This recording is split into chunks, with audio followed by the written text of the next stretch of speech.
You know how it is, you're keen to get a handle on a big, complex historical event, but the thought of slogging through stacks of books and articles can feel totally overwhelming. Definitely.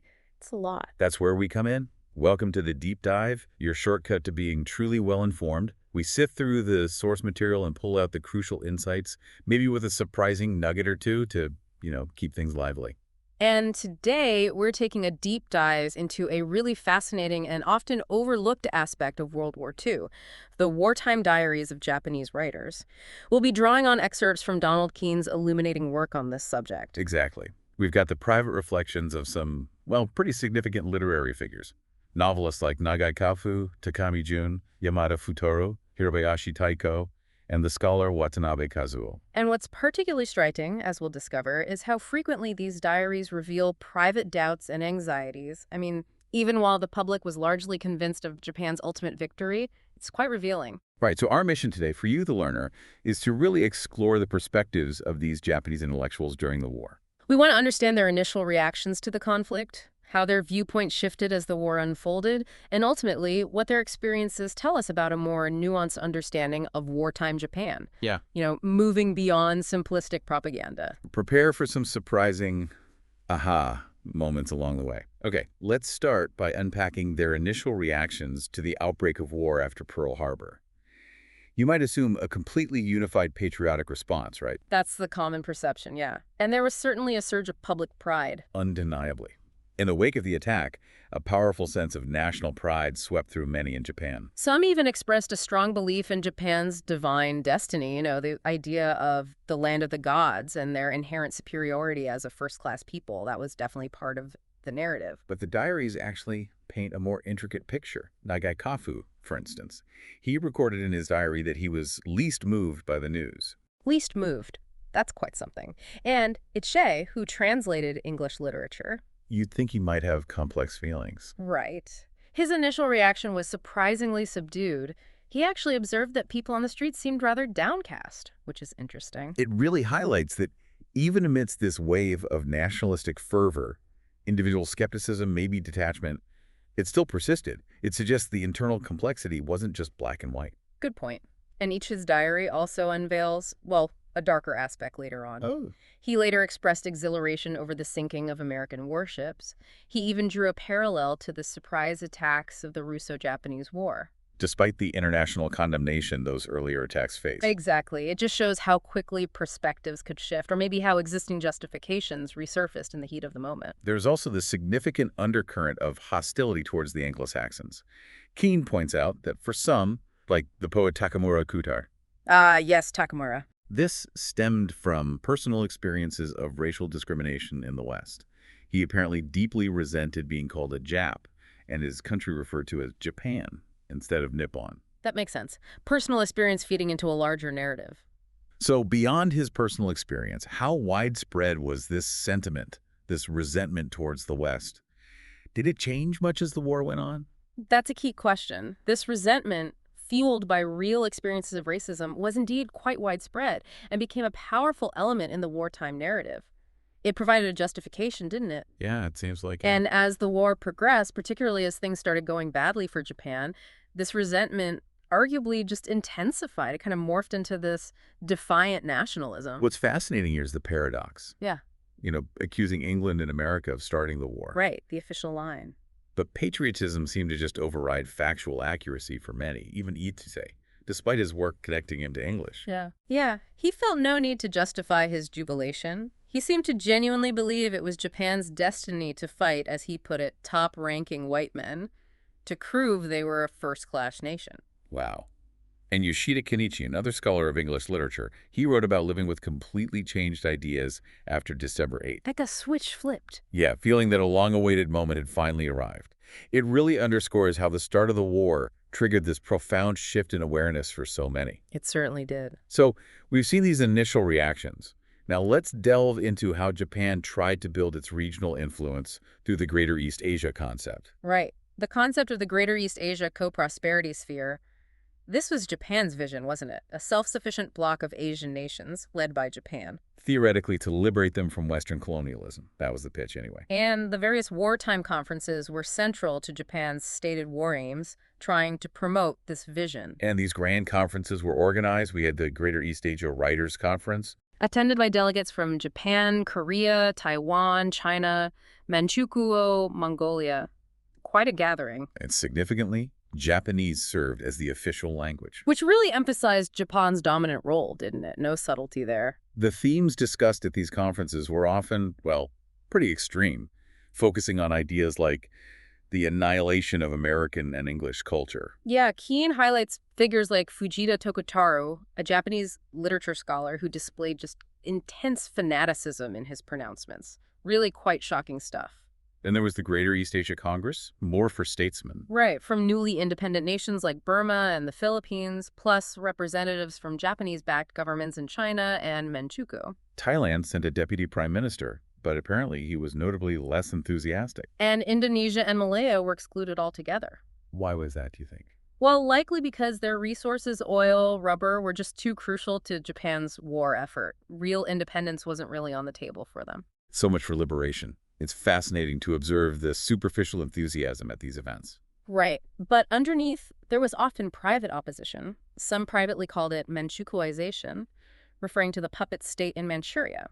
They saw through it. And Jose Laurel, the president of the Philippines under Japanese occupation, he was in an incredibly tough spot. Absolutely.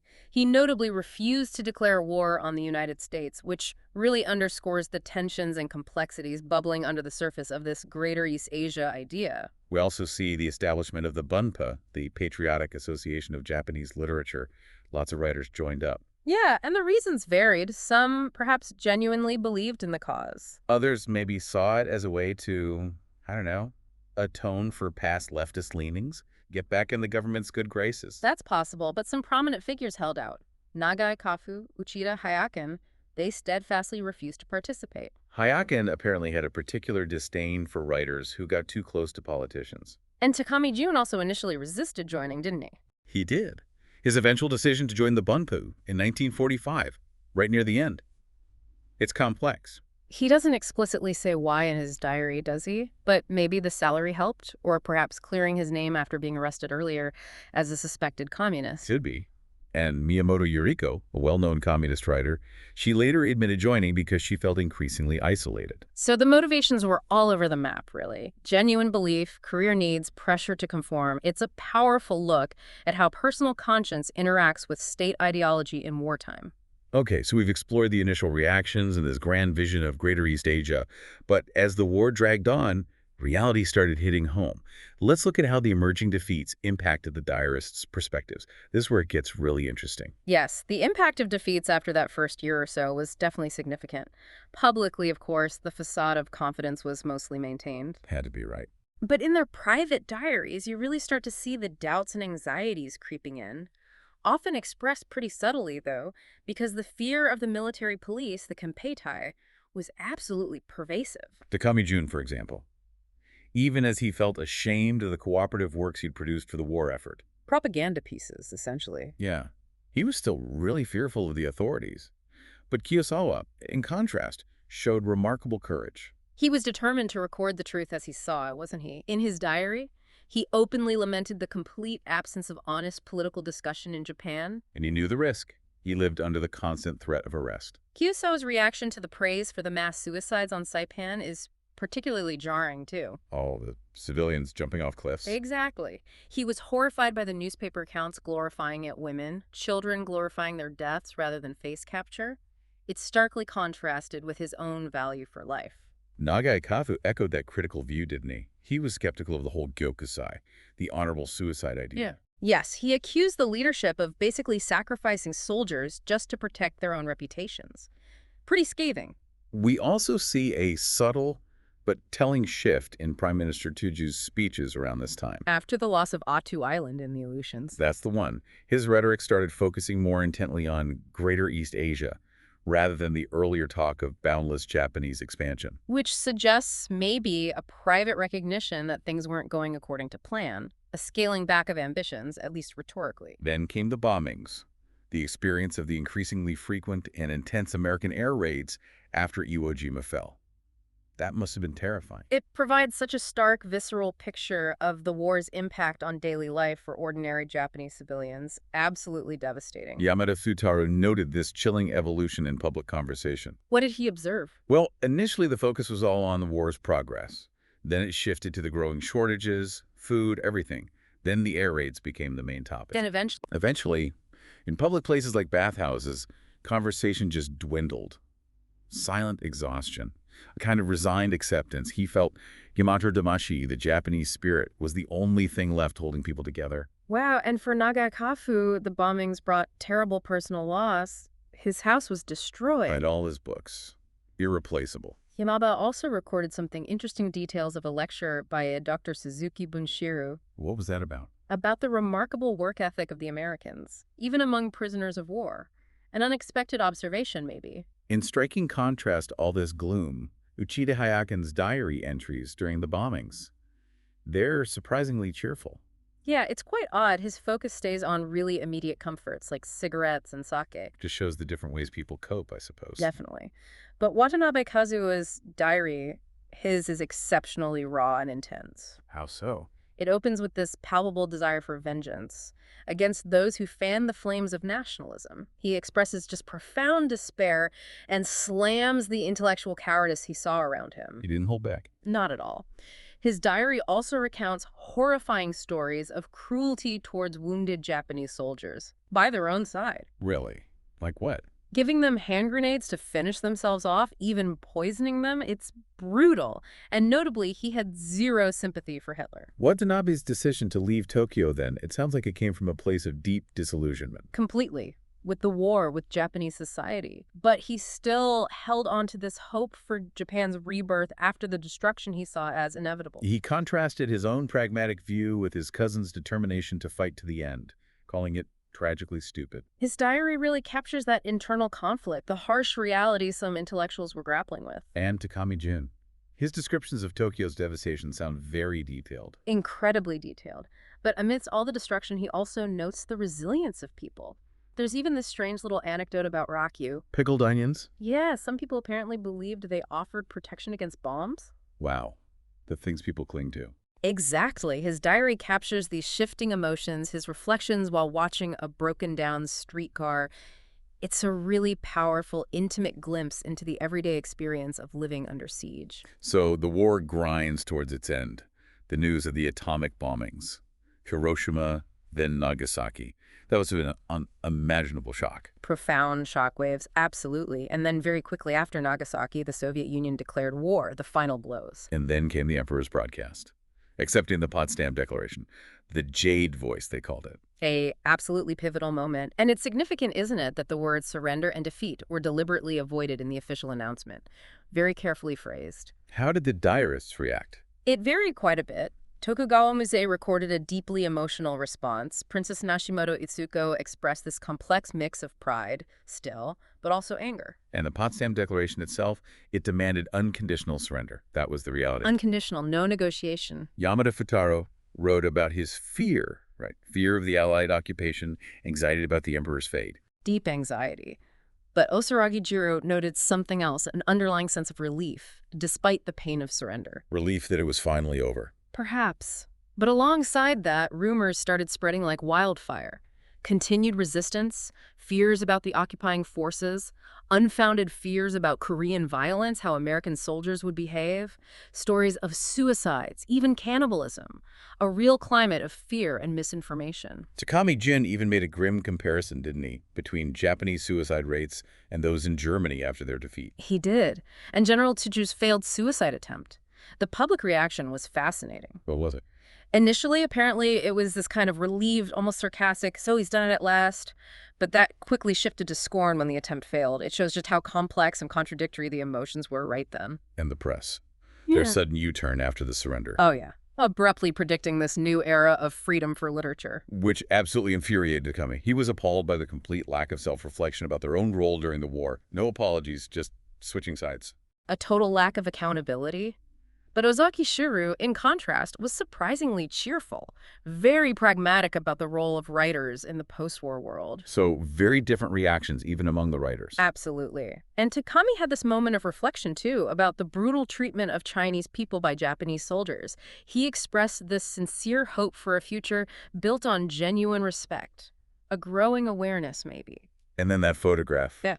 Emperor Hirohito standing next to General MacArthur. Unprecedented, such a powerful symbol of the dramatic shift in power, the shattering of old norms. So life under Allied occupation begins. For some, liberation, especially maybe left-wing writers. Yes, for some it was liberation, but the general mood across society was more downcast, apprehensive, a lot of uncertainty. And the censorship issue is interesting. Wartime censorship was abolished, which everyone welcomed. Of course. But then came American censorship, unexpectedly. What did that target? Specifically things related to militarism, traditional virtues that were seen as feudal, any glorification of martial achievements.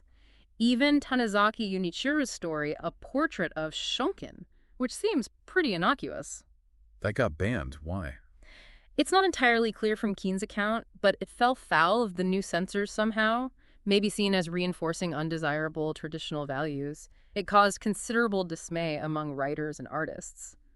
The film Nihon no Higeki, a Japanese tragedy, was also heavily censored. Despite these restrictions, films were still popular, though. Oh yes, a needed escape, though historical subjects were generally discouraged by the occupiers.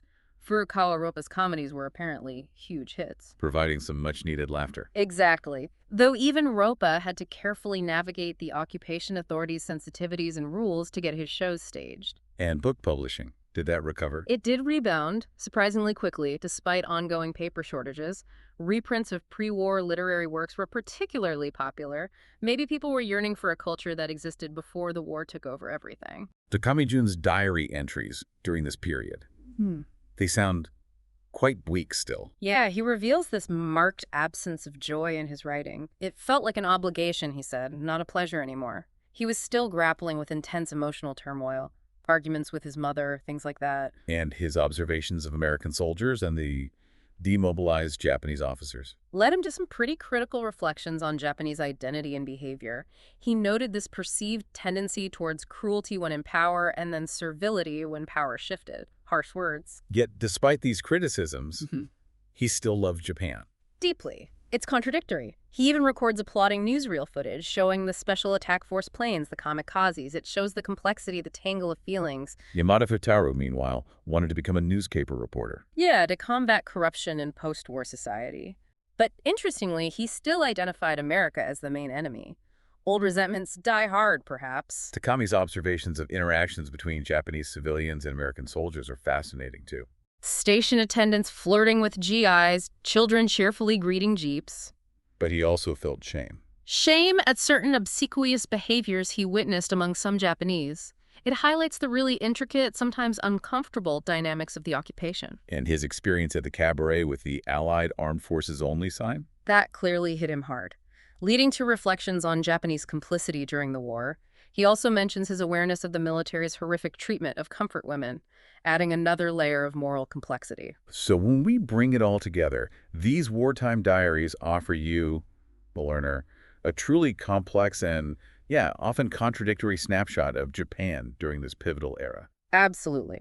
We see the private doubts simmering beneath the public enthusiasm, the daily hardships, the shock and disorientation of defeat, and then the difficult, fraught process of adapting to life under occupation. The real aha moments here, I think, come from witnessing these intensely personal internal struggles, the evolving perspectives of these influential intellectuals. Exactly.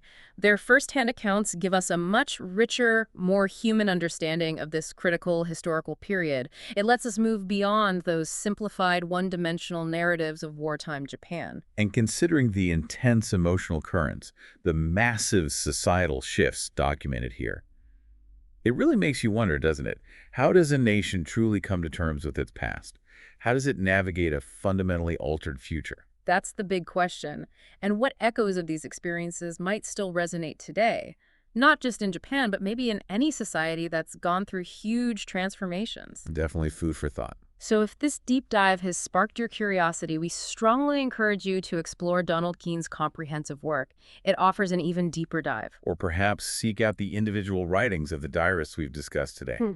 Getting the even more personal connection to this complex, crucial chapter in history can be incredibly rewarding.